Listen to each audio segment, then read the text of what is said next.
Moi, je voudrais aussi parler au niveau fédéral et le côté flamand. Donc, quand on parle de la loi climat, on a vu que la majorité, en Flandre, on est arrivé, si on peut dire plus ou moins à 25% qui a voté cette loi climat. Donc, il y avait Groen et le SPA. Comment est-ce que vous pensez arriver à une majorité de ce côté-là? Et ça me frappe. En tout cas, je suis assez inquiet de voir la différence. Je regarde presque tous les jours Terzak et la différence quand même côté flamand pour ce qui est travail. Hier, il y avait un sénateur VLD on parlait de l'augmentation des billets d'avion.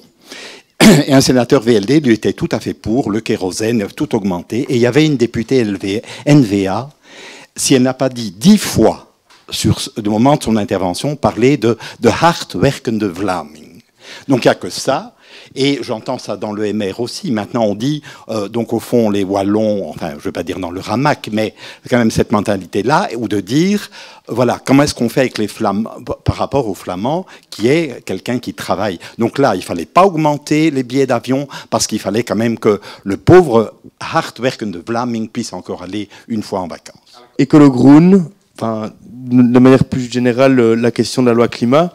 Ok, c'est vrai, il y avait que 25% du côté néerlandophone. On verra comment ce pourcentage évolue après les élections. Je pense quand même que Groen est dans une dynamique très positive en Flandre. Et puis quand même souligner que le positionnement sur la loi climat, c'est aussi un positionnement préélectoral de certains partis et qu'on ose espérer qu'au lendemain des élections, avec un rapport de force écolo-Groen assez important, et enfin, je sais plus si c'est Philippe qui le disait ou pas, ou quelqu'un d'autre chez Écolo, mais c'est souvent l'Open VLD comme le MR n'existe que dans des majorités et sont des partis de majorité qui ne visent que ça. Donc je pense qu'ils seraient prêts à avancer sur cette question de la loi climat. Après, de manière générale, c'est sûr que c'est compliqué. Même en interne, Écolo Groen, parfois c'est compliqué. Il y a des sujets sur lesquels on a des nuances ou parfois des différences qui font que c'est pas évident, mais on travaille ensemble et on y arrive. On a réussi à sortir 30 propositions communes qu'on veut défendre.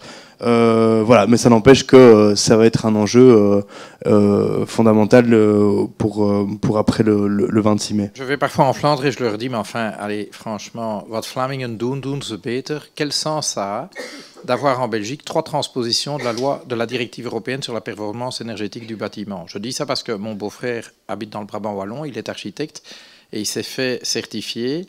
Et donc, il a dû se faire certifier 3 fois, puisqu'il a des clients en Flandre, en Wallonie, à Bruxelles.